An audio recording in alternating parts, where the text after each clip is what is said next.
ಇದು ಎಲ್ಲವನ್ನ ಕಳೆದುಕೊಂಡಿರುವ ಭಾರತ ಹಾಗೆ ಕಳೆದುಕೊಂಡಿರುವುದನ್ನು ಮತ್ತೆ ಮರಳಿ ಪಡೆಯುವ ಹಾದಿಯಲ್ಲಿರುವ ವಿಶ್ವಗುರು ಭಾರತದ ಕತೆ. ನೀವೆಲ್ಲರೂ ಕೇಳಿರ್ತೀವಿ, ಬ್ರಿಟಿಷರು 250 ವರ್ಷಗಳ ಕಾಲ ನಮ್ಮನ್ನು ಆಳಿದ್ದಾರೆ ಅಂತ.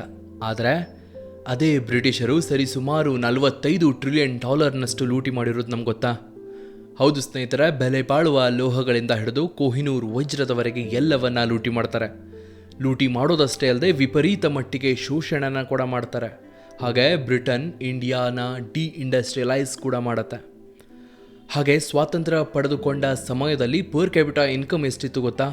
ಬರೀ $230, ಅಂದರೆ $2.89 ಅಷ್ಟೇ.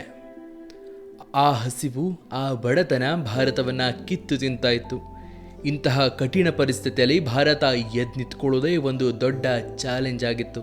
ಆದರೆ ನಮ್ಮ ವಿಶ್ವಗುರು ಭಾರತ ಎದ್ದು ನಿಂತ್ಕೊಳ್ಳುತ್ತೆ.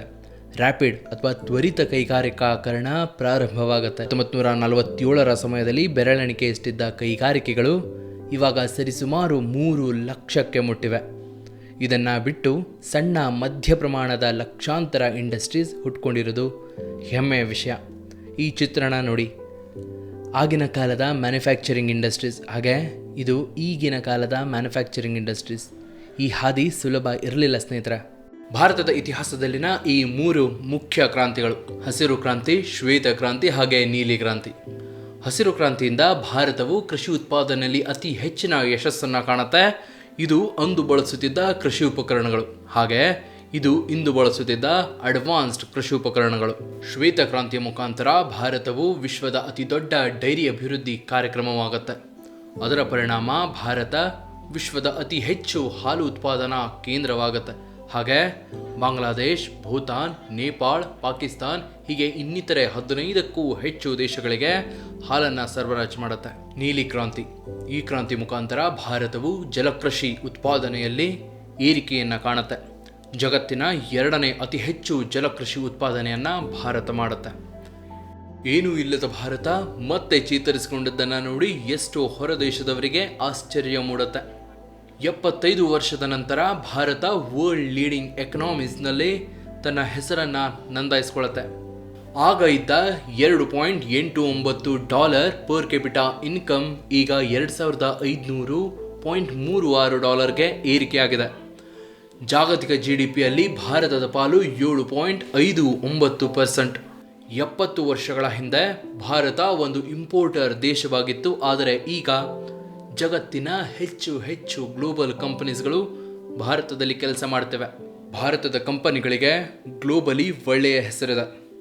ಕಾಲಿನ ಕಸದ ಹಾಗೆ ಕಾಣುತ್ತಿದ್ದ ಭಾರತೀಯ ಈಗ ಅವರದ್ದೇ $1 ಬಿಲಿಯನ್ ಕಂಪ್ನಿನ CEO ಅವರದ್ದೇ ದೇಶದ ಪ್ರಧಾನಿ ಆಗಿರೋದನ್ನು ನೋಡಿದ್ರೆ ಎಷ್ಟು ಹೆಮ್ಮೆ ಆಗತ್ತಲ್ವಾ? ಈಗ ಭಾರತ ಜಗತ್ತಿನ ಮೇಲೆ ಪ್ರೆಷರ್ ಕ್ರಿಯೇಟ್ ಮಾಡುವಷ್ಟು ದೊಡ್ಡ ಶಕ್ತಿ.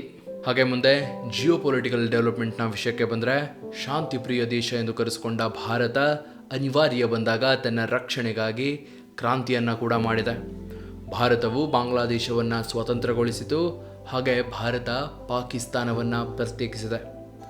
ಇವತ್ತಿಗೆ ಮುಖ್ಯ ಧ್ವನಿಯಾಗಿದೆ ವಿಶ್ವಗುರು ಭಾರತ. ಬೇರೆ ಬೇರೆ ದೇಶಗಳ ಮಧ್ಯೆ ಯುದ್ಧವಾದಲ್ಲಿ ಭಾರತದ ಮಾತು ಕೇಳತ್ವೆ. ಅಫ್ಕೋರ್ಸ್ ಈ ಜರ್ನಿ ಅಷ್ಟು ಸುಲಭ ಇರಲಿಲ್ಲ. 1948 ಪಾಕಿಸ್ತಾನದ ವಿರುದ್ಧ ಯುದ್ಧ ಮಾಡುತ್ತೆ.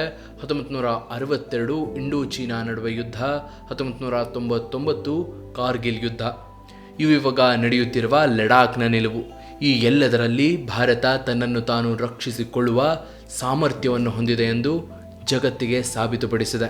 22 ಭಾಷೆ, 20,000 ಉಪಭಾಷೆಗಳು, ಹಲವಾರು ಜಾತಿ ಧರ್ಮ, ಹಲವಾರು ಪ್ರಾಂತ್ಯಗಳು ಇವೆಲ್ಲವೂ ಕೂಡಿರುವಂಥ ನಮ್ಮ ಜಾತ್ಯತೀತ ದೇಶ ಎಷ್ಟೋ ಜನರಿಗೆ ಅಚ್ಚರಿಯನ್ನು ಮೂಡಿಸುತ್ತೆ.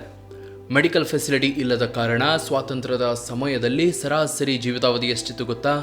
ಬರೀ 32 ವರ್ಷ. ಆಗ ಹರಡಿಕೊಂಡಿರುವ ಸಾಂಕ್ರಾಮಿಕ ರೋಗಗಳಲ್ಲಿ ಮಲೇರಿಯಾ ಮತ್ತು TB.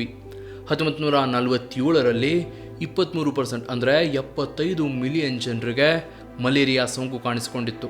1990ರ ಮುಂಚೆ ಪೋಲಿಯೋ ರೋಗದ ಕಾರಣ ಪ್ರತಿದಿನ 500ಕ್ಕೂ ಹೆಚ್ಚು ಮಕ್ಕಳು ಪ್ಯಾರಲೈಸ್ ಆಗ್ತಿದ್ರಂತೆ. ಭಾರತ ಇದರ ವಿರುದ್ಧ ಕೂಡ ನಿಂತು ಗೆಲುವನ್ನು ಸಾಧಿಸಿದೆ. ಹಾಗೆ 2014ಕ್ಕೆ ಪೋಲಿಯೋ ಮುಕ್ತ ಭಾರತ ಎಂದು ಘೋಷಿಸಿಕೊಂಡಿತು. ಇವತ್ತು ಇಂಡಿಯನ್ ಪೋಲಿಯೋ ರೆಡಿಕ್ಯುಲೇಷನ್ ಜಗತ್ತಿಗೆ ಮಾದರಿಯಾಗಿದೆ. 1977ರಲ್ಲಿ ಸಿಡಿಬು ಮುಕ್ತ ಭಾರತ ಎಂದು ಘೋಷಿಸಿಕೊಂಡಿತು. 2021ರಲ್ಲಿ ಭಾರತವು ವಿಶ್ವದ ಅತಿ ದೊಡ್ಡ ಕೊರೋನಾ ವ್ಯಾಕ್ಸಿನೇಷನ್ ಪ್ರೋಗ್ರಾಂ ನಡೆಸಿ ವಿಶ್ವಕ್ಕೆ ಮಾದರಿಯಾಗಿತ್ತು. ಇವೆಲ್ಲವೂ ನಾವು ಹಿಂತಿರುಗಿ ನೋಡಿದಾಗ ಹೆಮ್ಮೆ ಅನಿಸುತ್ತೆ. ಸ್ವಾತಂತ್ರ್ಯದ ಸಮಯದಲ್ಲಿ 1,00,000 ಮಕ್ಕಳು ಜನಿಸಿದ್ದಲ್ಲಿ 20,000 ತಾಯಂದಿರು ತಮ್ಮ ದೇಹವನ್ನು ತ್ಯಾಗ ಮಾಡಬೇಕಾಗಿತ್ತು. ಅದು ಈಗ 103ಕ್ಕೆ ಇಳಿಕೆಯಾಗಿದೆ. 1947ರ ಸಮಯಕ್ಕೆ ಜೀವಿತಾವಧಿ 32 ವರ್ಷವಾಗಿದ್ದರೆ ಅದು ಇವಾಗ ಸರಿಸುಮಾರು 70.19 ವರ್ಷಕ್ಕೆ ಏರಿಕೆಯಾಗಿದೆ. ಇದು ಭಾರತದ ಅತ್ಯದ್ಭುತ ಸಾಧನೆ.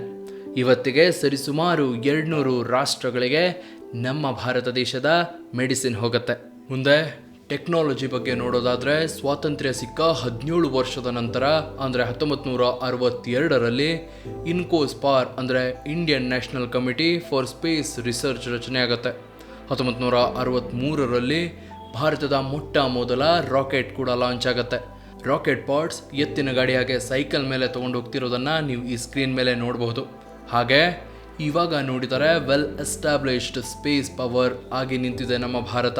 ಮಂಗಳನ ಕಕ್ಷಕ್ಕೂ ಹೋಗಿ ತನ್ನ ಹೆಸರನ್ನು ಉಜ್ವಲಿಸಿಕೊಂಡಿರುವುದು ನಮ್ಮ ಭಾರತ. ಅದೇ ಭಾರತ ಜಗತ್ತಿನ ಕಣ್ಣು ತಪ್ಪಿಸಿ ನ್ಯೂಕ್ಲಿಯರ್ ಬಾಂಬ್ ಯಶಸ್ವಿಯಾಗಿ ಟೆಸ್ಟ್ ಮಾಡಿ ನ್ಯೂಕ್ಲಿಯರ್ ಪವರ್ ಹೊಂದಿದ ದೇಶವಾಗುತ್ತೆ. ಇದಕ್ಕೆ ನಾವು ಸ್ಮೈಲಿಂಗ್ ಬುದ್ಧ ಅಂತಲೂ ಕರಿತೀವಿ. ಹಾಗೆ ಜನಸಂಖ್ಯೆಯಲ್ಲಿ ವಿಶೇಷ ಛಾಪನ್ನು ಮೂಡಿಸಿದೆ ನಮ್ಮ ಭಾರತ. ಸ್ವಾತಂತ್ರ್ಯದ ಸಮಯದಲ್ಲಿ 370 ಮಿಲಿಯನ್ ಇದ್ದದ್ದು ಈಗ 1.4 ಬಿಲಿಯನ್ ಆಗಿದೆ. ಸ್ವಾತಂತ್ರ್ಯದ ಸಮಯದಲ್ಲಿ 5ರಲ್ಲಿ ಒಬ್ಬನಿಗೆ ಮಾತ್ರ ಓದು ಬರಹ ಬರ್ತಿತ್ತು. 12% ದೇಶದ ಲಿಟ್ರಸಿ ರೇಟ್ ಆಗಿತ್ತು. ಆದರೆ ಅದಿವಾಗ 77.7ಕ್ಕೆ ಏರಿಕೆಯಾಗಿದೆ.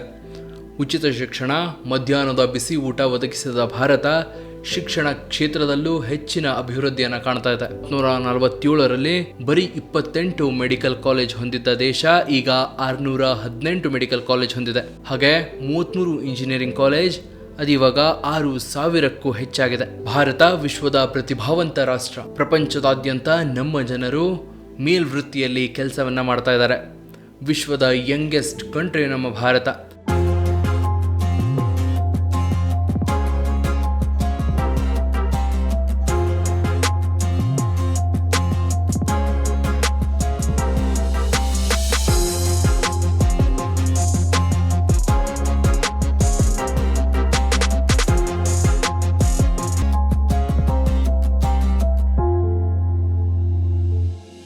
ಇಷ್ಟೆಲ್ಲ ಮುಂದುವರಿದ ದೇಶವಾದರೂ ತನ್ನ ಸಂಸ್ಕೃತಿ ಹಾಗೆ ಮೌಲ್ಯಗಳನ್ನು ಮರೆತಿಲ್ಲ ನಮ್ಮ ಭಾರತ.